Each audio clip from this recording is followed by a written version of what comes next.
Hello, my dearest entrepreneur friends. Welcome back to another video. In this one, we are going to be diffusing people the human way. And in order for me to explain to you how do we diffuse people the human to human way, I need to kind of tell you a backstory on how did I get to this realization and how you can also do this in your own business. If you want to diffuse people and get your way without making someone feel bad, without being pushy, without getting angry or dysregulated, and without them getting angry and dysregulated. And there's a lot of passive aggressiveness. Like, you don't want that to happen. So we're going to take a scenario of a conflict that has actually happened to me, and we're going to use this as a lesson for this one to kind of hit this point home. I have a client who I've been working with the past 3 years, and I'm helping them grow their business. I'm their fractional marketing director. So what happened is that they went ahead to hire a brand new video editor. And what you have to know about this is that this video editor that they were staying in communication with is actually not a video editor himself. It's just that he's managing a team, relaying the message. So basically a mediator between the client and their teams, right? So what ended up happening is after this person got hired to be the mid person, what I have noticed is that some of the videos that they were submitting to the client who was actually on vacation at the time. Sometimes I lead the business, not just the marketing. When the client steps away, I know the things. I keep the vision until he's back from his vacation. What I have noticed is that the videos that they were submitting were not the best quality in terms of editing. And there were some videos that the text were cut out on the sides.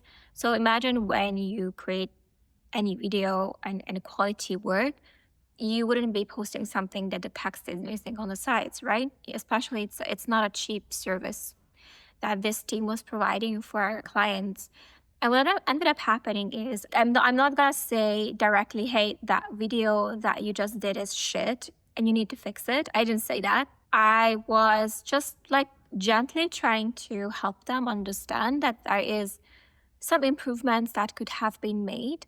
And what I was asking is, do you think it's possible to make sure that the text is not cut out? And this guy responded, not possible. I'm like, okay.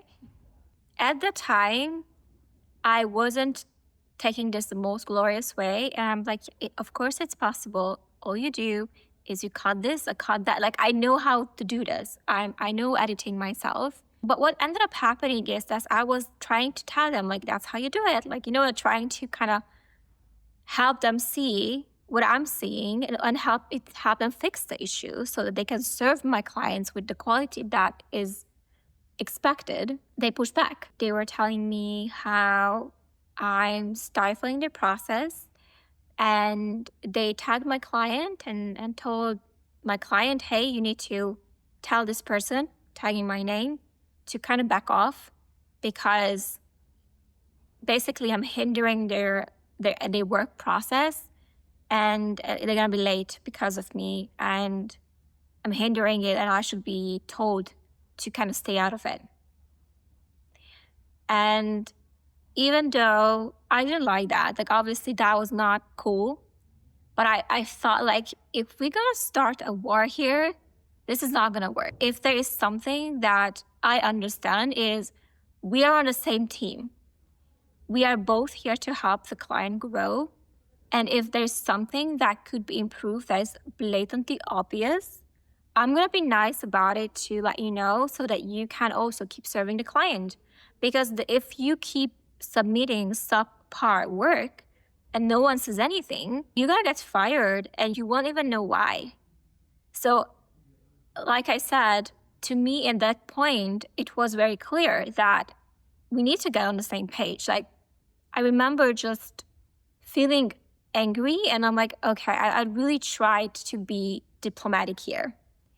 And I felt like that was completely like diplomatic but assertive, like, hey, is it possible to fix it, right? not possible. Okay. And then turn it up a little bit to kind of see if that helps to get the point across. But what they did is they pushed back.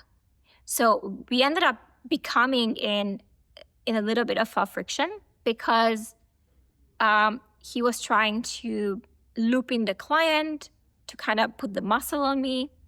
I was like confused on why this is so hard to fix. Like, it's not that we asked for a complete redoing of the entire thing. And I know the thing, it's easy fix. So I was confused by why this has to escalate when this could have been done so easily if they just didn't push back when I was trying to tell them to help us fix the issue. So I had to sit with it because I had to realize that I'm dealing with someone who's not only not the most emotionally intelligent, but also lacks the self-leadership, the maturity, the protector, like everything that we talked in the previous video, like that is lacking here. And maybe he was protector of his own team, but didn't come to protect the client's interest in this scenario. I was protecting the clients more than I was paying attention to possibly what's going on for the service provider, like what's the root cause of them pushing back on a simple feedback. So I really had to sit with it, and I had to think about, okay, we need to find a resolution here, and how can we do that? So the first step, and if you ever find yourself in a scenario where you're like, okay, it's clear that we need to collaborate here, and it is very difficult right now. Like, I feel the pushback. This is not gonna work. If we don't figure out how do we do this together, it's not gonna work. We need to. There is no option here. We're both on the same team, on the same boat. So what happened is that I reached out privately, almost like open a door for them to come and meet me halfway. And in order for us to get someone to meet us halfway, we need to do our own halfway. So what I just simply said is, hey, first name, I'm really surprised and confused why that small adjustment that I was asking for was impossible to do. And I understand that you are a service provider, just like I am a service provider. I see, how trying really hard to make sure that this client's videos are top quality. I see that. And I also said, like, I'm really trying also hard to not say things that are not within your retainer, like remember the time. There was times where they were unclear on how many videos they're signed up to produce for my clients each month. So I actually brought in that, like, remember the time when I was asking you to make sure that I'm not asking you anything that's not in your agreement. Like, I know how it is to be keeping that boundary, that if you agreed upon something, that we stay within that. So I brought that up. And I also said, I think we both want this client to succeed, you and your team as well, and I want the same thing. So how about we try to work together rather than against each other? What do you think? That's what I sent. And this person immediately softened and explained to me how that one video would have caused the team like massive delays, and it's not that it was hard to do or impossible, it would have disrupted their work. He gave me more context than I understood. And I also said, like, no problem, like, let's just make sure that next time we pay attention to those details, right? And then we agreed. So I had to kind of step away from my own perspective to kind of step into their perspective. And what I was trying to do is I was trying to create assumptions. Like, I was trying to be like, okay, I'm assuming that this is the case, right? I'm assuming that you want this client to be happy. Yes. I'm assuming that we want the same outcome. You want the client to be happy. You want the client to succeed, the videos to turn out really well. Like, we want the same thing, brother. And when we bring that to like, hey, we want the same thing, and inviting them to collaborate with you without force or pressure, like giving them the choice to make a choice. But before I was giving them a choice to make a choice, I was explaining that I understand them, that I'm the same person, I'm also service providing. Like we are on the same boat. And I also showed empathy for what they did. I actually showcased like, where else was I showing empathy for them? So it became this calmness, and we finally could actually work on being much more understanding and getting closer to our goal. But for that to happen, I would have to walk away from my preconceived notion in thinking that they're morons, and then trying to understand them and demonstrate where I was trying to understand them, but not abandoning myself, because I could express how I was confused by that entire thing, that how is it not possible to change something so simple. So it's not a self-abandoning, I'm still representing myself, but it's more of like, okay, that's how I feel. I'm confused. Here's how I try to understand you. Here's how I try to protect you. We are the same both. We are both leaders. And at the same time, let's work and collaborate. Can we work and collaborate? So actually, all of our pillars that we talked in a previous video, that's how they look in motion. Because I was showing up with that same energy. I was showing up as a collaborator. I was showing up as a protector by acknowledging that I was showing up as a protector, because I made sure to state that, hey, look, I really try to respect whatever is in your retainer. I was showing up as a trusted advisor. I did kind of cap that conversation after, that helped them to open up about their team situation and what's happening for them, so that I could really understand where they were coming from. And finally, I also showed up as a leader myself.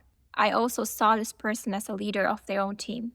So once they were telling me how, yep, he's protecting his team from the workload, he just want to make sure that, they are not going back to something when the editing is already done. It's too difficult for them to again go back to the raw file, right? So there was all of those elements. Maybe the trusted advisor, not so much, because I wasn't really trying to like, hey, next time, but we did agree on a next time. So we like, hey, can we then from the next time do this? That's more like a trusted advisor energy, because I didn't dictate, I was inviting. And then we could really be leveling the playing field, and there was no more friction. So that's kind of how the human-to-human approach of diffusing something is working in real time. And what I have noticed, and this is a bonus tip, what I have noticed is that there was a surrendering that has to happen for me to be able to step out of myself. Not completely, I'm still representing myself. Sometimes we think that diffusing means abandoning ourselves, or, letting them win and we lose. And then, even thinking, well, let them have it, whatever. I don't think there has to be that. You don't have to lose for them to win. What if you can both win? What if you both feel good? What if you can lead yourself and then let them lead themselves? And then you guys collaborate, meet halfway, you're good. What if that's the case? What if that's attainable? What if balance is attainable? I believe that is. So there's more conversations like this coming. I am launching a program called Human to Human, how to become invaluable in every organization you touch. And there is a lot of emotional intelligence piece in the program. There's a lot of how do we think, how do we react, how do we diffuse, how do we master these things called client relationships. And there is no self-abandoning in this process. So it's a fun one. If you're interested in the program, even though I don't know when it's launching, but it's coming, let me know. If this resonated with you, let me know. If you had a situation where you managed to de-escalate without abandoning yourself or bowing down, letting the other win, let me know. Thank you so much for watching, listening. I'll see you soon.